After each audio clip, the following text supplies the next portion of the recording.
So second lecture आहे design and analysis of अल्गोरिथमचा. So आपण काल फर्स्ट काय पाहिलेलं आहे, अल्गोरिथम. What is algorithm? त्याची डेफिनेशन बघितली. ते डेफिनेशन काय होती? A finite set of instructions that specifies a sequence of operations is to be carried out in order to solve a specific problem or class of problems is called an algorithm.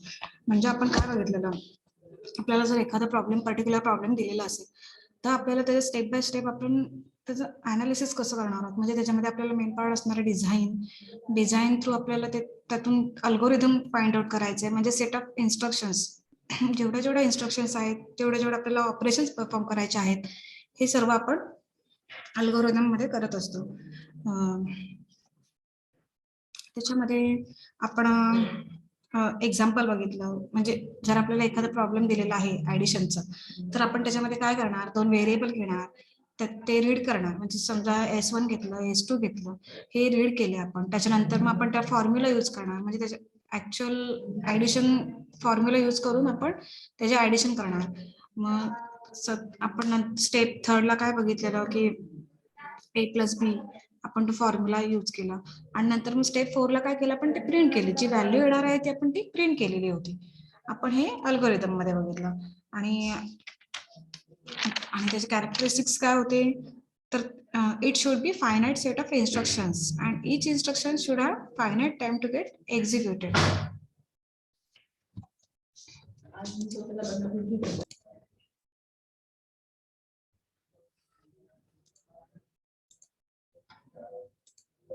तर आपण त्याचे terms बघितले.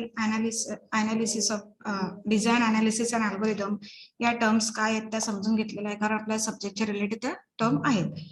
So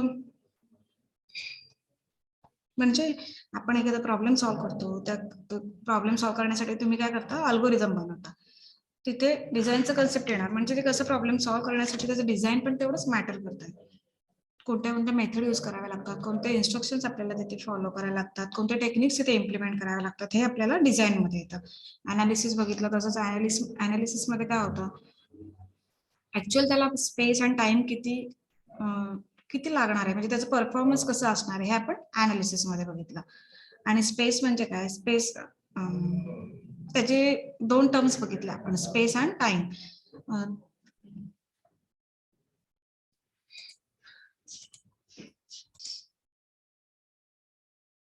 so ह्या terms आपण तिथे बघितलेल्या, time and space. Time मध्ये काय येणार आहे, ऍक्च्युअल आपल्याला अल्गोरिथम साठी किती टाइम, एक्झिक्युशन साठी किती टाइम लागणार आहे, आपण टाइम मध्ये बघितलं. आणि स्पेस मध्ये काय होतं, ऍक्च्युअल मेमरी किती लागणार आहे त्या अल्गोरिथम साठी किंवा त्या प्रोग्राम साठी, ते आपण स्पेस मध्ये बघतो. त्यानंतर काय होतं, analysis of algorithm.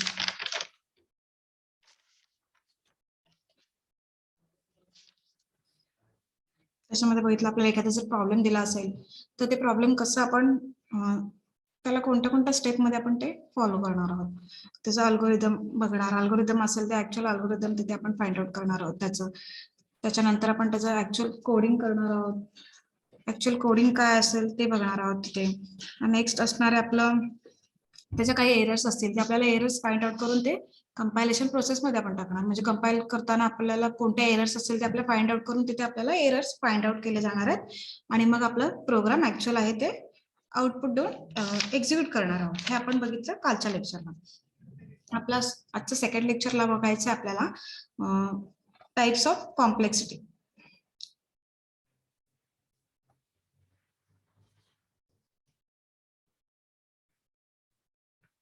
Types of complexity. The complexity of an algorithm म्हणजे काय? The complexity of an algorithm computes the amount of time and spaces required by an algorithm for an input of size n. The complexity of an algorithm can be divided into two types. कोणते types आहेत ते आपल्याला आता बघायचे आहेत.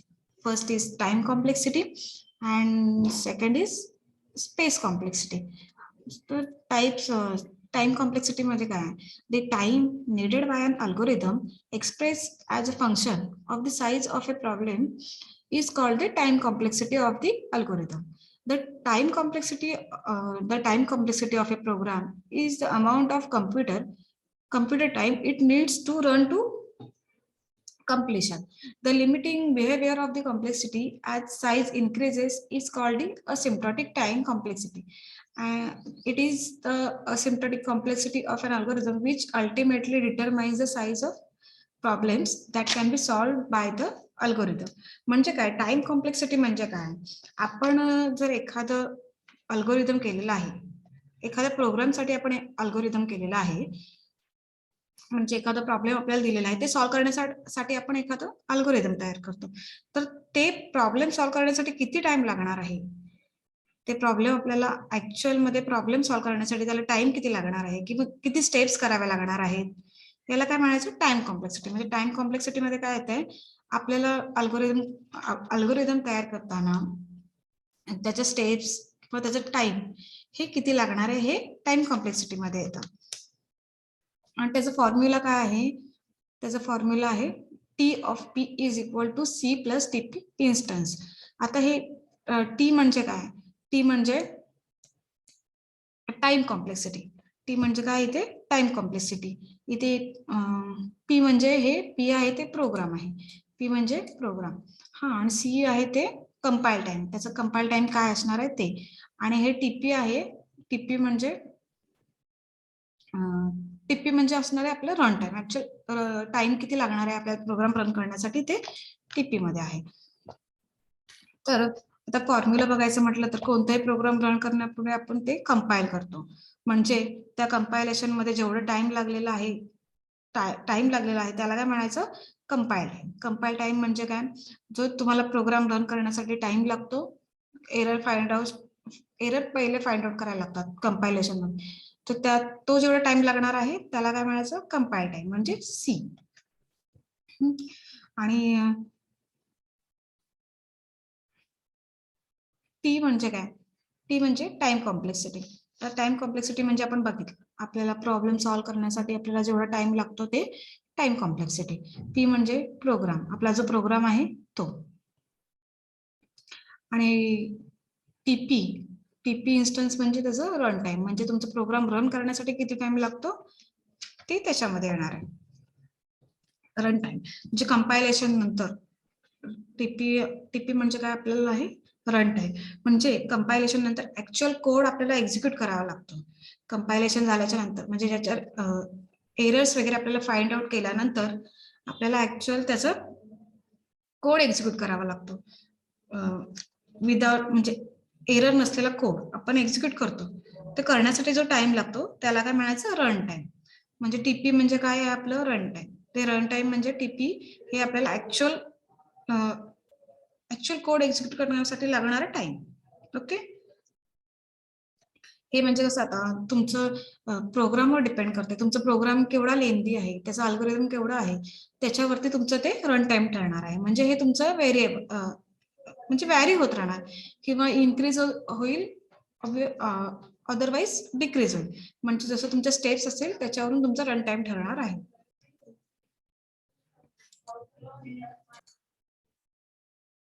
हे झालं आपलं टाइम कॉम्प्लेक्सिटी. टाइम कॉम्प्लेक्सिटी मध्ये काय होतं बघितलं आपण. आता नेक्स्ट पॉइंट आहे आपलं स्पेस कॉम्प्लेक्सिटी. स्पेस कॉम्प्लेक्सिटी म्हणजे काय, the space complexity of a program is the amount of memory it needs to run to completion the space need by a program has the following components.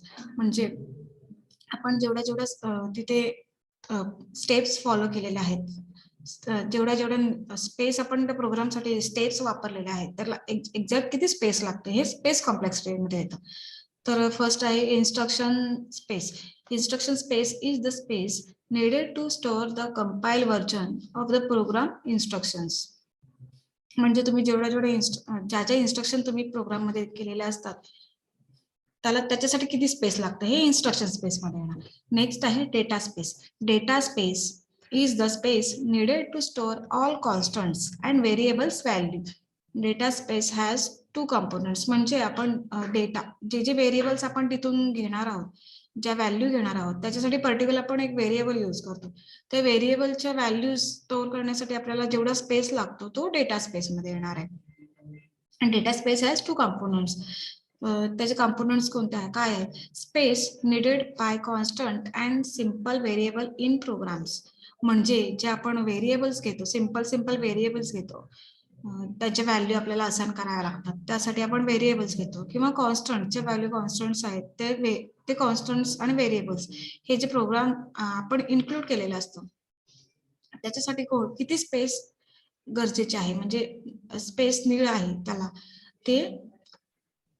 ते components आहे. आणि second आहे space needed bye dynamically allocated object such as arrays and class instances. म्हणजे आपण arrays मधून जो space घेणार आहोत, अरे मध्ये आपल्याला ते सिक्वेन्शियली आपण स्पेस घेतो, ते एक कंपोनेंट आहे. आणि next component environment stack space. Environment stack space मध्ये काय आहे? The environment stack is used to save information needed to resume execution of partially completed functions.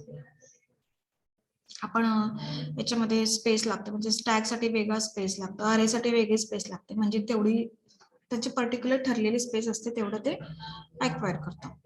Next आहे instruction space. The amount of instruction space that is needed depends on factors such as, म्हणजे आपण ज्या ज्या instructions follow करतो, एखादा आपण formula use करतो, addition, subtraction, multiplication, या इन्स्ट्रक्शन आपण तिथे करतो, त्यासाठी आपल्याला वेगवेगळी स्पेस असते, म्हणजे ती amount of space instruction space मध्ये येणार आहे. तर त्याचे फॅक्टर्स कोणते कोणते असणार आहेत? The compiler use to complete the program into machine code. The compiler option in effect at the time of compilation and the target computer. म्हणजे तुमचा जो कोड आहे, तुम्ही तो तुमच्या लँग्वेज मध्ये तुम्ही टाइप करत असता, अल्गोरिदम आहे ते तुमच्या टाइप मध्ये, तुमच्या लँग्वेज मध्ये तुम्ही, म्हणजे इंग्लिश लँग्वेज मध्ये तुम्ही ते टाइप करता, पण कम्प्युटरला समजतं काही लँग्वेज नाही, तर कम्प्युटरची लँग्वेज अंडरस्टँडेबल लँग्वेज आहे बायनरी. मग तो त्याच्यामध्ये तो कोड आहे तो त्याच्या लँग्वेज मध्ये तो कन्वर्ट करून घेणार, मग ती स्पेस लागणार आहे त्याला. प्लस मग ती स्पेस लागणार, प्लस तुम्हाला तुमच्या अंडरस्टँडेबल लँग्वेज मध्ये तुम्हाला पुन्हा तो आपल्याला त्याचा आउटपुट देतो. ह्या एवढ्या इन्स्ट्रक्शन साठी जी स्पेस लागते ते इन्स्ट्रक्शन स्पेस मध्ये येणार. तर त्याचा फॉर्म्युला काय आहे, म्हणजे त्याची बेसिक डेफिनेशन काय? It is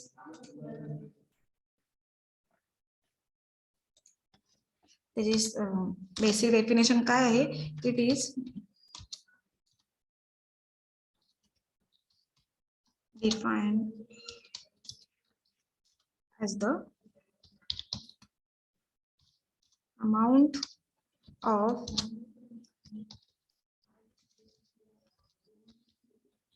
space and memory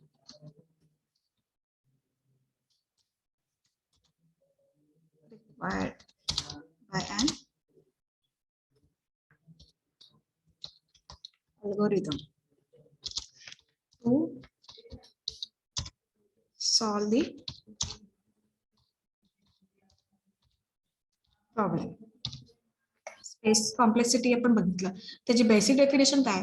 it is defined as the amount of space and memory required by algorithm to solve the problem. म्हणजे कोणताही प्रॉब्लेम सॉल्व्ह करण्यासाठी आपण एक अल्गोरिदम लिहितो. जसं की एक्झाम्पल, आपण मल्टिप्लिकेशन करायचं म्हटलं, मल्टिप्लिकेशन करायचं असेल तर आपल्याला, तर आपण त्याच्यासाठी एखादं कोड लिहितो. म्हणजे आता आपल्याला काय काय करावं लागेल, तर दोन नंबर घ्यावे लागतील, मग ते नंबर मल्टिप्लायचं सिम्बॉल यूज करून, म्हणजे मल्टिप्लाय करून मग ते आपल्याला प्रॉब्लेम सॉल्व्ह करावा लागणार आहे. मग हे काय असणार आहे? कोड असणार आहे. फॉर एक्झाम्पल, आपण मल्टिप्लिकेशन बघितलं,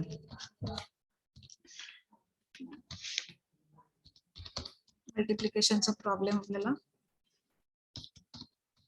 करायचा असेल,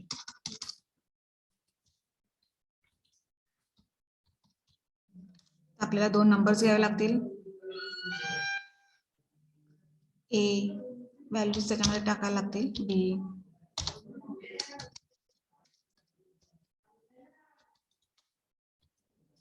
2 व्हॅल्यूज घ्यावे लागतील, 2 नंबर्स त्याच्यातून घ्यावे लागतील. मग ती ए ला व्हॅल्यू देऊन बी ला व्हॅल्यू द्यावी लागेल.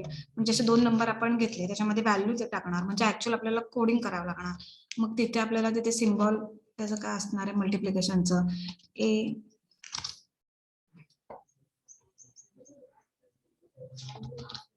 इंटू बी करावं लागेल. म्हणजे आपल्याला हे ऍक्च्युअल त्याचे आपल्याला ऑपरेशन करावं लागणार आहे.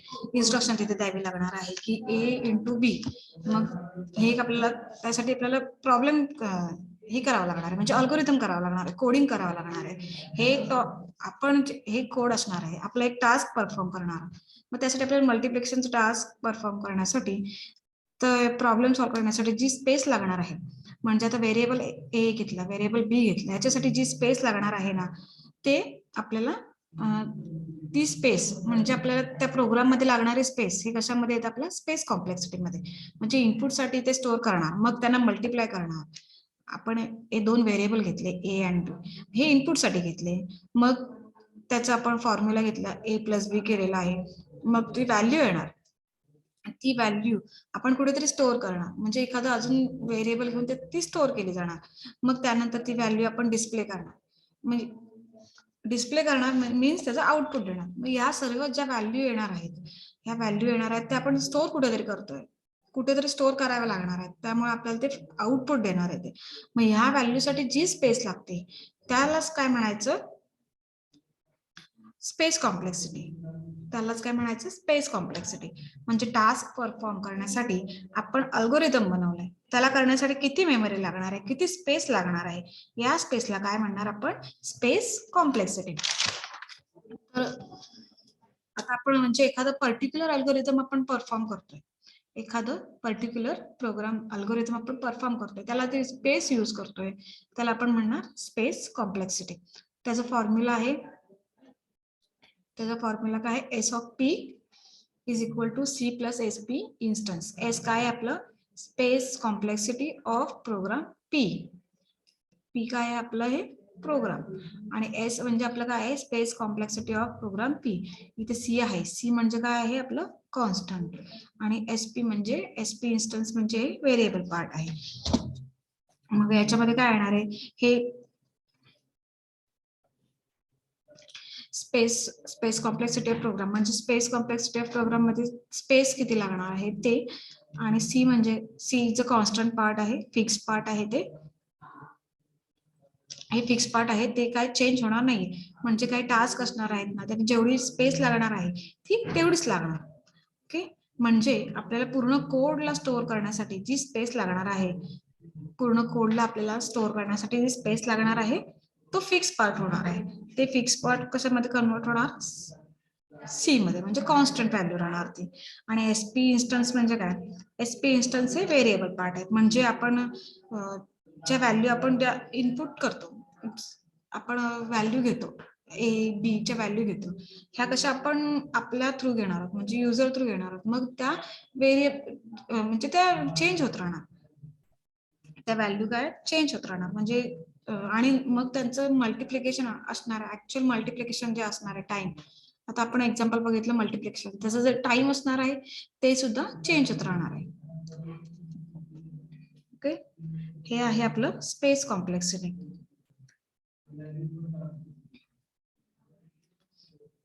तर आपण बघूया त्याचं एक्झाम्पल आहे अल्गोरिदम. आपण एखादा अल्गोरिदम घेतलं, समजा ए बी सी ह्या 3 व्हॅल्यू घेणार आपण, ए बी सी ते रिटर्न करणार. आपल्याला इथे एखादं तिथे इन्स्ट्रक्शन आपल्याला फॉलो करायचंय. आपण इथे काय करतोय, एक 3 व्हॅल्यू घेतल्या, ए प्लस बी ह्या तिन्ही व्हॅल्यू घेतला, मल्टिप्लाय केलं सी प्लस, म्हणजे फॉर्म्युला आपण एखादं केलेलं आहे, इथे एखादं प्रॉब्लेम केलेला आहे. मग इथे आपल्याला ऍक्च्युअल मध्ये काय करायला लागणार, किती व्हॅल्यू घेतलेल्या आहेत, इथे ए आहे, ए ची व्हॅल्यू घेतली, इथे बी ची व्हॅल्यू, इथे बी ची व्हॅल्यू, म्हणजे हे बी डबल झालं, इथे सी घेतलं म्हणजे सी. आता इथे परत बघितलं तर A B C, A B ह्या व्हॅल्यू आपल्या त्याच येणार आहेत. मग ज्या व्हॅल्यू दिलेल्या आहेत आपल्याला त्यात, आता तिथे किती आपल्याला व्हॅल्यू घेतल्यात आपण, इथे ए बी आणि सी, म्हणजे याची स्पेस कॉम्प्लेक्सिटी किती होणार आहे, 3 व्हॅल्यूची होणार आहे. म्हणजे space complexity is equal to 3. म्हणजे for any instance 3 words are required to store variable. म्हणजे आपल्याला इथे ह्या 3 व्हॅल्यू स्टोअर करण्यासाठी 3 व्हेरिएबल घेतलेले आहेत आपण. मग त्याची व्हॅल्यू किती होणार आहे? स्पेस कॉम्प्लेक्सिटीची 3 होणार आहे.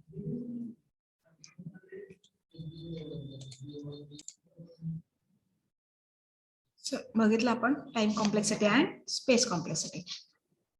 अल्गोरिदम डिझाईनचे गोल्स काय आहेत?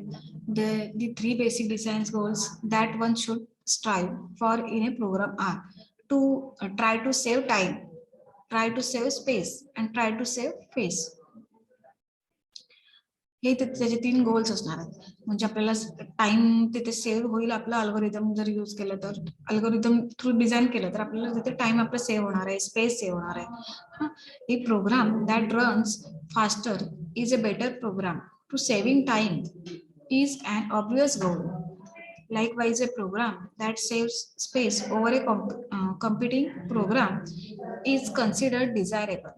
We want to save space by preventing the program from locking up or generating reams of garbled data. Classification of algorithm बघायचं आहे. If n is the number of data items to be processed or degree of polynomial or the size of the file to be sorted or search or the number of nodes in a graph, etc.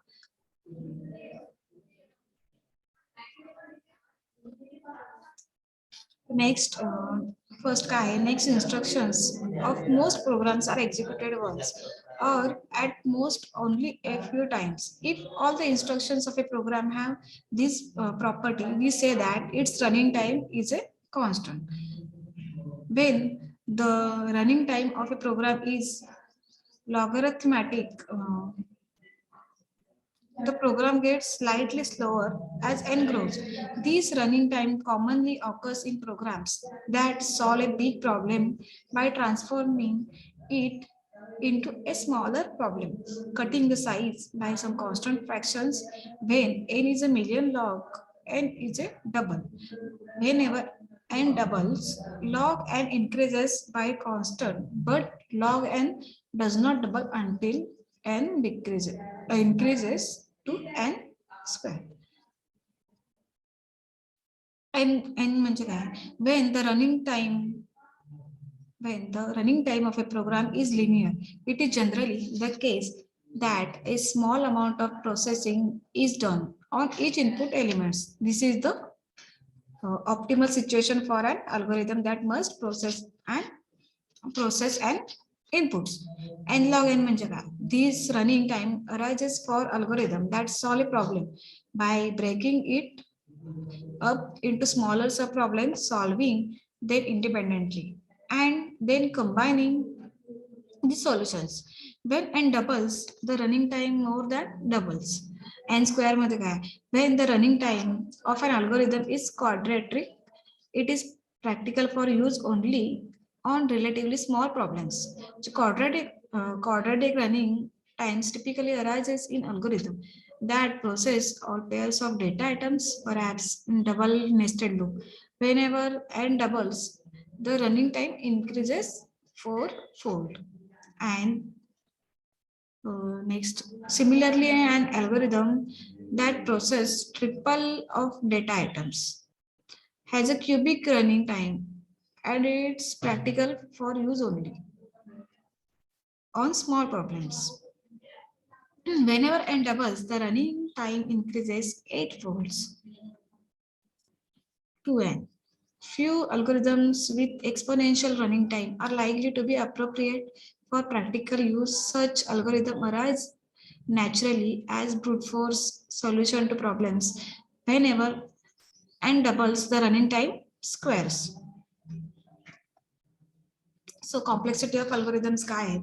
The complexity of an algorithm m is the function of f of n, which gives the running time and or storage space requirement of the algorithm in terms of the size n of the input data. Mostly the storage space required by an algorithm is simply a multiple of the data size n. Complexity shall refer to the running time of the algorithm. The function f of n gives the running time of an algorithm depends not only the size of n of the input data, but also on the particular data. The complexity function f of n for certain cases are best case काय आहे त्याची the minimum possible value of f of n is called the best case. Minimum possible value f of n is the best case. Second का average case, the expected value of f of n. Next है worst case, the maximum value of f of n for any key possible input. The field of computer science.